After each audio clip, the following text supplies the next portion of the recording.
오늘 민주당 전당대회에서 5선의 송영길 의원이 당대표로 선출됐습니다.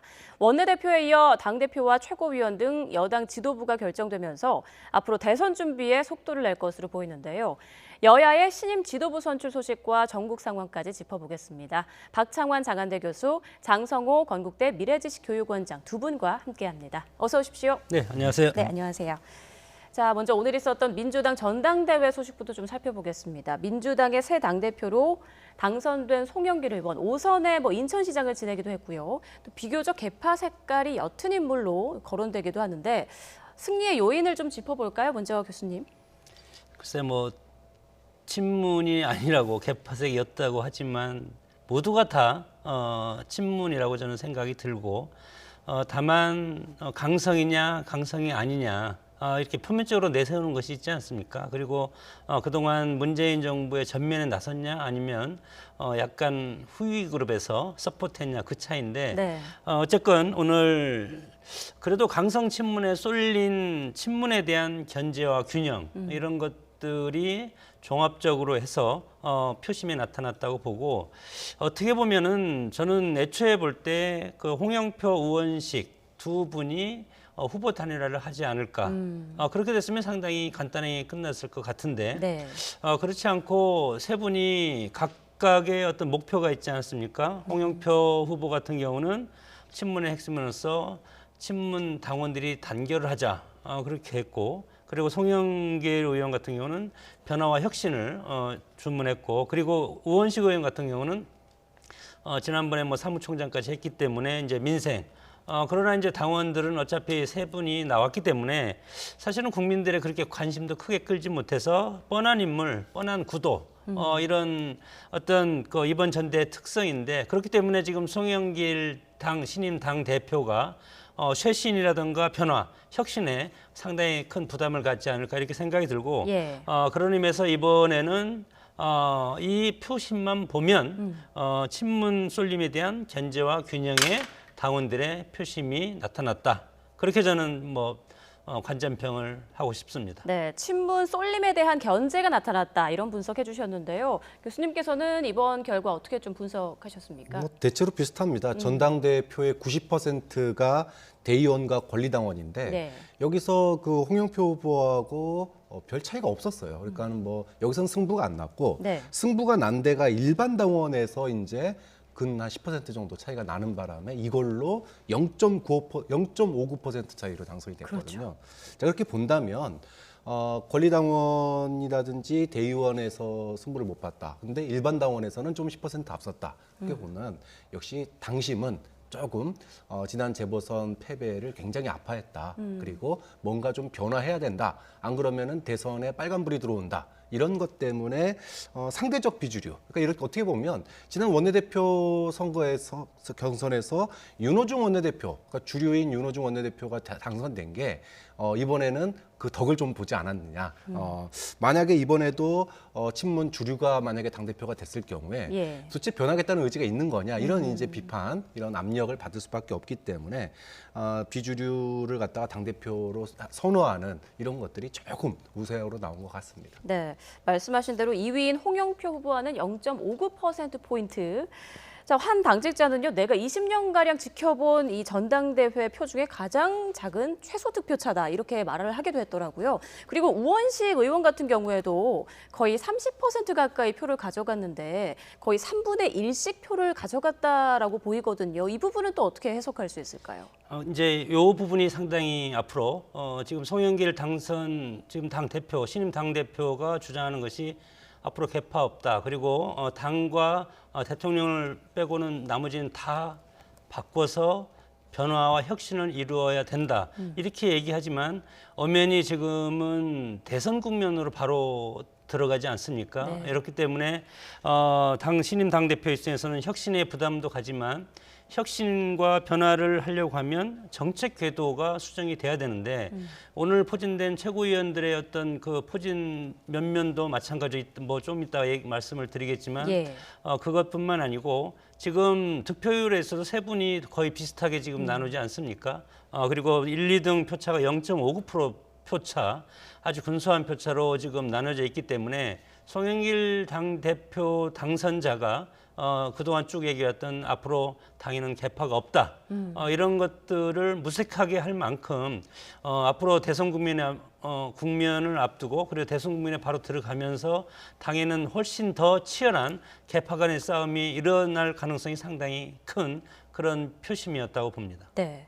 자, 이번에 세 번째 도전 끝에 성공한 송영길 신임 민주당 대표. 오늘 당선 수락연설에서 내년 대선 승리를 위한 각오를 발표했는데요. 그 내용 잠시 듣고 오겠습니다. 지금은 승리를 향한 변화를 위해 주저없이 전진해야 할 때입니다. 우리에겐 열정을 가진 사람, 지혜가 있는 사람이 많이 있습니다. 열정과 헌신, 지혜를 가진 모든 분을 하나로 모아 원팀을 만들겠습니다. 대한민국의 강한 회복과 도약을 위해 앞장서 가겠습니다. 유능한 개혁, 언행 일치의 민주당을 만들어 국민의 삶을 지켜내고 국민의 마음을 얻겠습니다.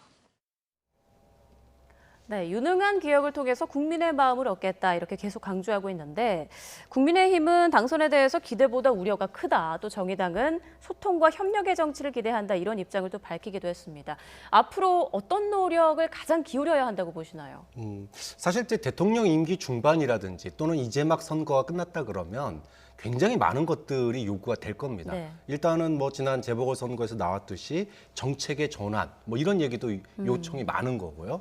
그런데 이제 문제는 대선이 이제 1년 앞으로 왔다는 점이죠. 그렇게 본다면 이 모든 것들이 결국은 무엇을 위한 것이냐? 1년 뒤 국민들의 대선에서의 선택을 앞둔 그런 방향으로 움직일 수밖에 없다라는 거죠. 결국은 지금 당장 어떤 예를 들어 부동산 민심이 심각하다고 그래서 당장에 어떤 부동산 민심 이제까지 20몇 번을 내놨는데 또 내놓는다고 그래서 그게 얼마나 관심을 끌겠습니까? 예. 오히려 좀 더 본질적으로 지금 무얼 내놔도 국민들의 관심과 애정을 끌어낼 수가 없어요. 그렇다면은 아예 판을 바꾸는 것도 저는 새 대표가 해야 될 일 아니겠느냐. 아예 판을 바꿔야 된다. 그렇죠. 왜냐하면 이제까지 민주당이 소위 말해서 과거 검찰 개혁이라든지 언론 개혁이라든지 이런 모든 것들이 다 소위 과거와의 싸움이다라고 하는 그런 이야기를 많이 들었거든요. 네. 그런데 청년들, 20대 청년들에게 인기를 못 얻는 이유가 미래에 대한 비전 제시, 그러니까 미래와 싸우지 못하는 거 이런 부분 본다면 부동산 정책이 됐든 그다음에 포스트 코로나가 됐든 일자리 정책이 됐든 이런 부분들에 대해서 청년들에게 뭔가 그 미래 비전을 제시해야 되는데 그러려면 사람과 이런 것들이 한꺼번에 바뀌는 즉 대선 국면으로 전환이 그러면은 다음 정권에서는 우리는 뭘 하겠다. 어떤 후보와 무엇을 하겠다라고 이야기하는 것이 오히려 더 국민들에게 미래에 대한 기대감을 갖게 하고 그리고 새로운 어떤 소위 말해서 4기 아까 그 개혁 정권이라고 얘기를 했는데 4기 정권에서는 뭘 하겠다라고 하는 것을 갖다 분명히 바뀔 수 있기 때문에 저는 쇄신이라고 하는 게 예. 결국은 문재인 정부에서 우리가 하지 못한 거, 문재인 정부에서 아쉬웠던 거, 안타까운 거 이런 것들에 대한 치열한 반성 그리고 새로운 비전 이거를 갖다가 사실 당 혼자서 못해요. 관심을 안 가져줍니다. 그렇다면 누구랑 해야 됩니까? 새로운 대선 후보와 해야 돼요. 그러면 저라면은 지금 새로운 쇄신을 보여줄 수 있는 거는 대선 후보를 중심으로 해서 정책을 모아가는 그런 노력을 9월 달 대선 후보 선출과 함께 같이 준비하는 그런 모습이 가장 이상적인 모습이 아닐까라고 생각합니다. 네, 과거와 더 이상 싸우지 말고 좀 미래의 방향을 제시해야 한다. 이런 말씀 해주셨습니다. 자, 원장님께서는 어떻게 보세요? 민주당에서 가장 주력해야 하는 부분. 일단은 그 보궐선거 참패에 대한 분석을 해야 될 것이고 네. 예를 들어서 새로운 혁신을 하기 위해서는 인적 쇄신 그리고 정책 기조 변화 이런 것들이 있어야 되는데 지금 표심을 보듯이 세 분이 비슷하게 지금 나눠갔지 않습니까? 그리고 최고위도 마찬가지로 강성 친문 일색으로 되어 있기 때문에 당 대표가 마음대로 할 수 있는 것이 없지 않을까 이런 상황에서 지금 송영길 신임 당 대표도 상당히 고심할 수 있는 흔적이 상당히 많은 것이 예를 들어서 언론에 당의 어떤 정책 기조라든가 문재인 정부의 정책 기조를 달리하는 그런 발언을 해야만이 쇄신이 되는 것 아니겠습니까? 그러나 그런 아주 예민한 문제를 건드렸을 때 네. 당내에서 여러 가지 불협화음이 일어날 수가 있고 여기에서 바로 이제는 뭐 전당대회를 전당대회가 아니고 대통령 선거 국면으로 이제 접어들기 때문에 대선 경선으로 들어가는 입장에서 당 대표의 입장은 상당히 작아질 수밖에 없다. 예. 그렇기 때문에 당 대표가 당 대표의 어떤 존재감을 드러나기 위한 그런 언행을 한다면 당이 상당히 시끄러워질 것이고 당 대표 이상도 그만큼 더 적어질 가능성이 있기 때문에 제 개인적으로 생각하기에는 정책의 확실한 기조를 전환하는 그런 어떤 이슈보다는 네. 당을 대선 국면으로 빨리 바꾸면서 그리고 새로운 정책은 새로운 대선 후보자들을 통해서 민주당의 새로운 미래 비전과 그런 정강 정책이라든가 이런 것들을 제시하는 그런 쪽이 훨씬 더 지혜로운 당대표의 역할을 할 수 있다. 저는 그렇게 봅니다. 네, 새로운 인물로 이제 새로운 방향을 제시해야 한다. 좀 이런 의견은 두 분이 공통적이신 것 같은데, 자, 앞서 계파 갈등이 좀 치열해질 것이다 당내에서 이런 말씀 좀 해주셨잖아요. 이번에는 교수님께 좀 이와 관련해서 여쭤볼게요. 오늘 전당대회 결과에서 최고위원의 그 면면들을 보면요.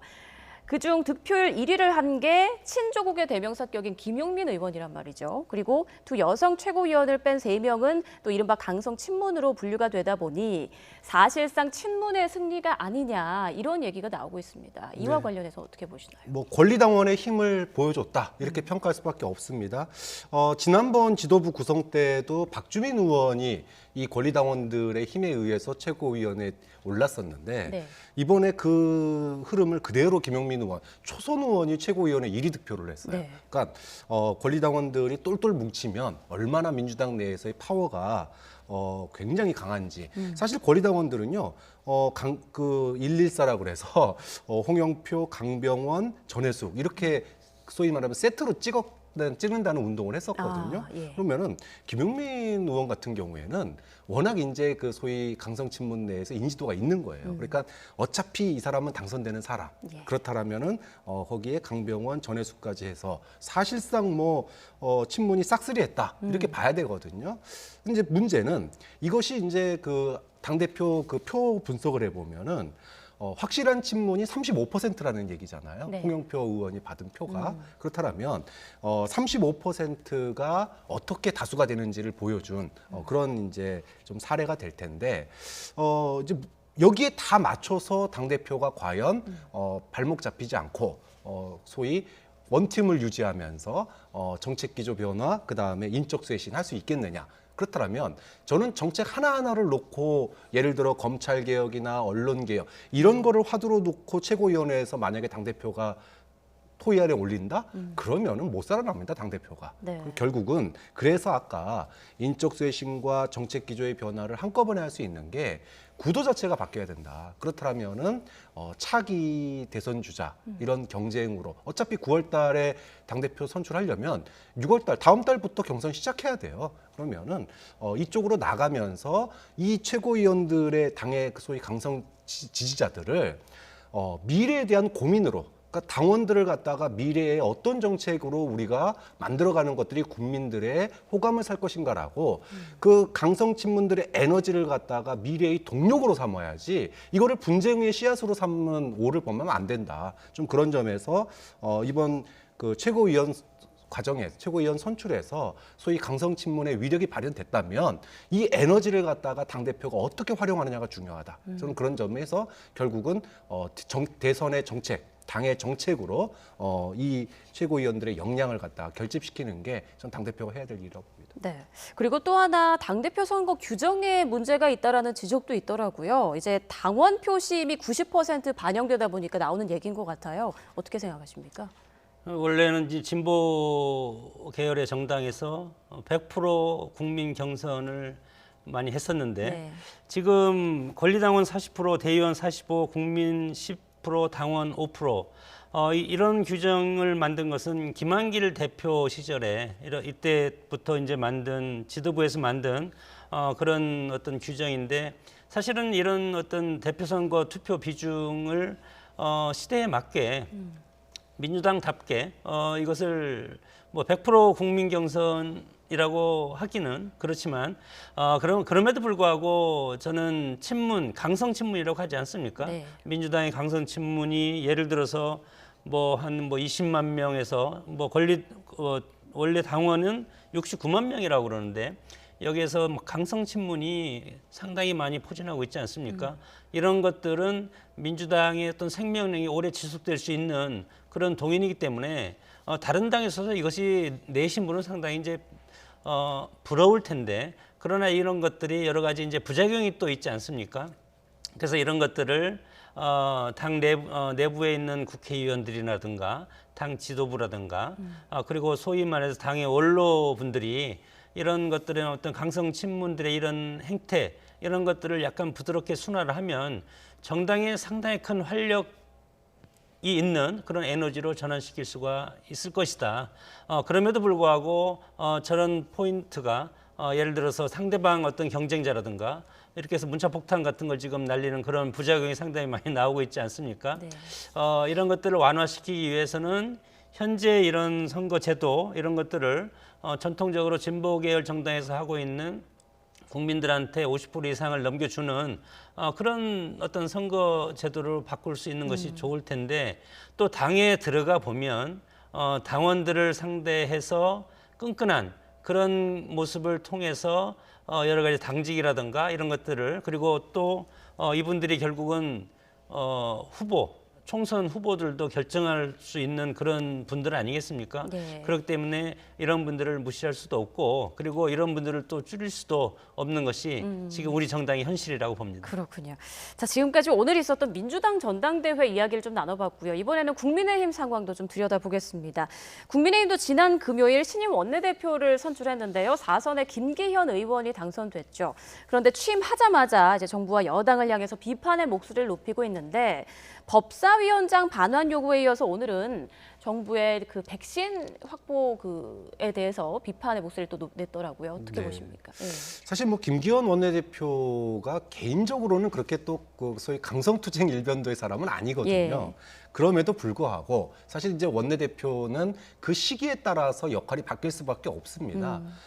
누가 뭐가 그래도 지금은 대선 전국으로 가는 초입에 있어요. 그러다 보니까 이제 특히나 김기현 원내대표 같은 경우, 신임 원내대표 같은 경우에 재보선 민심에서 소위 정권 심판론의 바람을 탔지 않습니까? 그러면 이 바람을 계속 유지하면서 대선 전국에 있어가지고 주도권을 갖다가 놓지 않아야 돼요. 그러려면 소위 문재인 정부의 어떤 약점, 이 부분을 집요하게 파고들 수밖에 없습니다. 예. 그러니까 뭐 본인이 안 싸우고 싶다고 안 싸울 수 있는 게 아니고 지금은 대선 전국에서 우위에 서기 위해서는 어쩔 수 없이 약점을 물고 늘어질 수밖에 없는 그런 상황이고 굉장히 강경한 지금 분위기지 않습니까?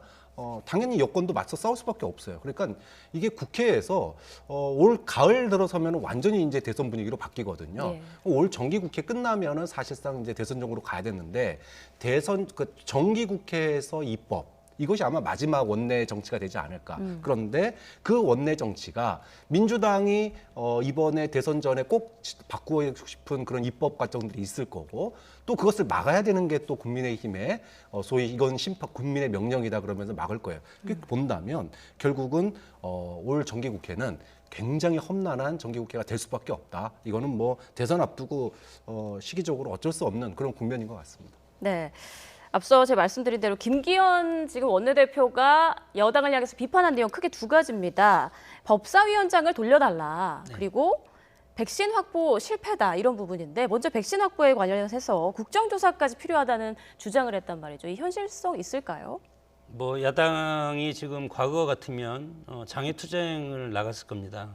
그러나 코로나19도 있고 그리고 시대가 바뀌지 않았습니까? 장애투쟁을 하는 것을 특히 2030 젊은 층 유권자들이 상당히 비판적으로 보기 때문에 그런 것들을 못하는 것이고 그리고 야당의 무기가 특별한 게 지금 없고 국회에서도 지금 뭐 100석밖에 되지 않습니까? 그렇기 때문에 상당히 국회 내에서도 상당히 야당의 역할을 볼 수가 없을 것이고 특히 야당은 정부 여당을 비판하는 그 본질적인 기능 이외에 그리고 야당으로서는 선명성을 보여줘야 되는 것이고 특히 백신 문제 같은 것들은 국민들이 우리 민주주의의 가장 핵심적인 가치가 생명과 자유 뭐 이런 것들인데 그중에서 가장 중요한 것이 생명 아니겠습니까? 그래서 이 백신 확보가 우리 정부가 열심히 노력을 했다고 하지만 이것이 미치지 못한다. 그래서 OECD 국가에서 몇이다 이런 식으로 해서 야당은 상당히 비판적으로 나오고 예. 결국은 문재인 정부가 지난 총선 때 압승을 한 것은 방역 문제를 가지고 저는 압승을 했다고 봅니다. 국민들이 여기에 힘을 실어주기 위해서.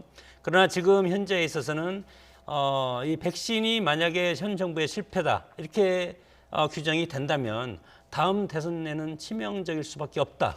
그래서 야당이 이것을 지금 뭐 물고 늘어진다고 저는 생각이 들고 그럼에도 불구하고 이것을 야당의 어떤 판을 여당이 깔아줄 리가 있겠습니까?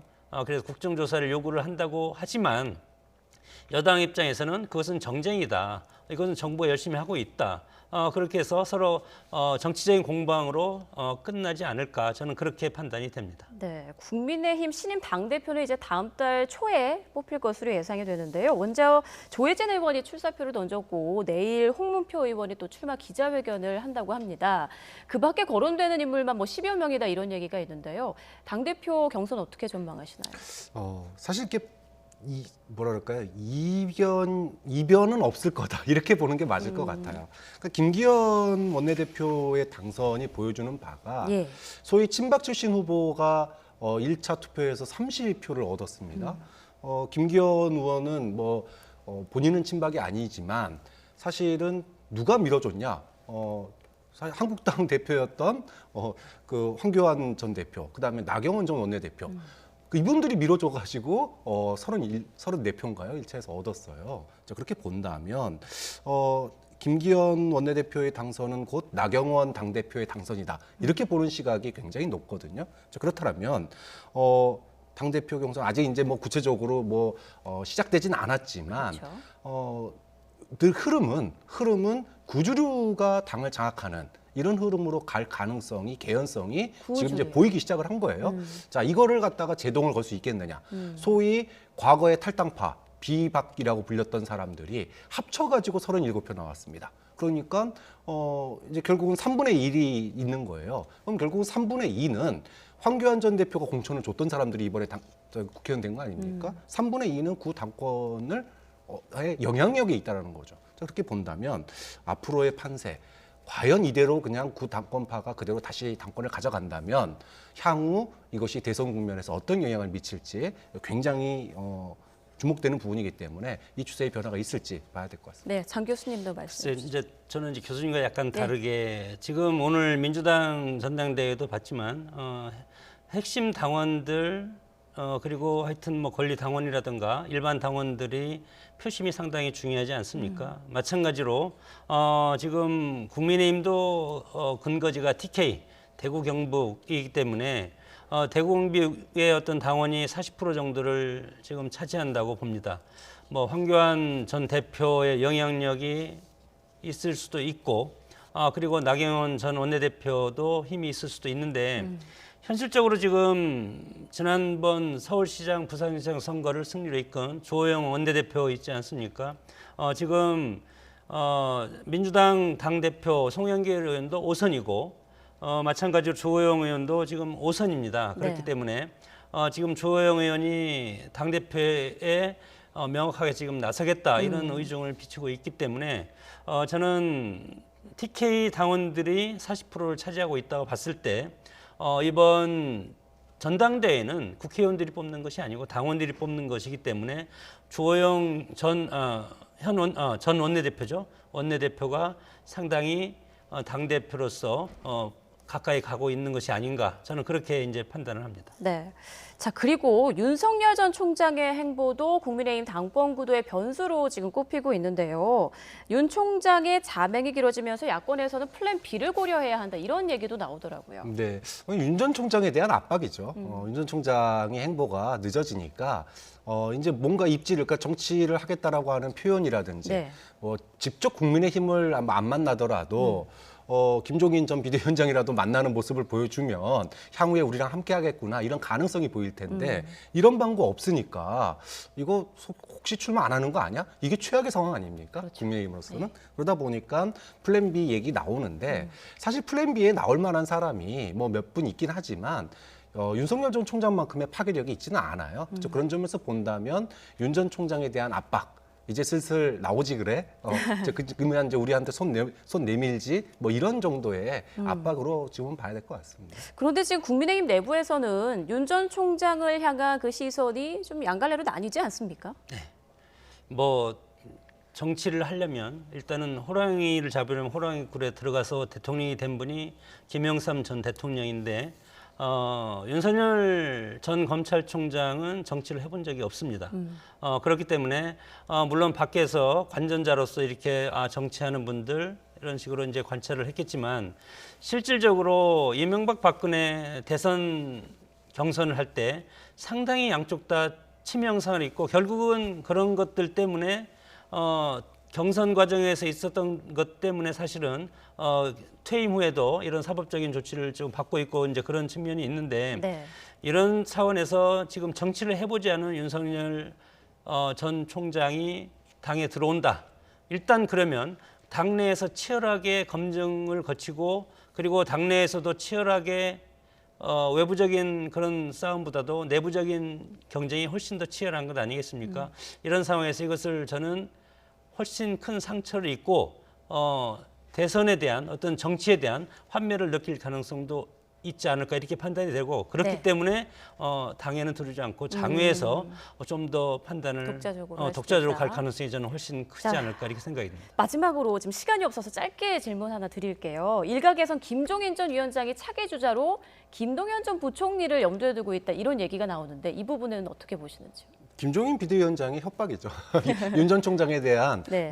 이제 빨리 와라. 이제 시간 이거 별의 순간 자칫하면 지나갈 수 있다. 이런 이제 협박이고 그럼 뭐 그런 점에서 본다면 김종인 비대위원장도 상당히 지금 마음이 급해져 있다. 이렇게 볼 수 있을 것 같습니다. 알겠습니다. 여기까지 듣겠습니다. 지금까지 박창환 장안대 교수, 장성우 건국대 미래지식교육원장 두 분과 함께 전국 상황 짚어봤습니다. 고맙습니다.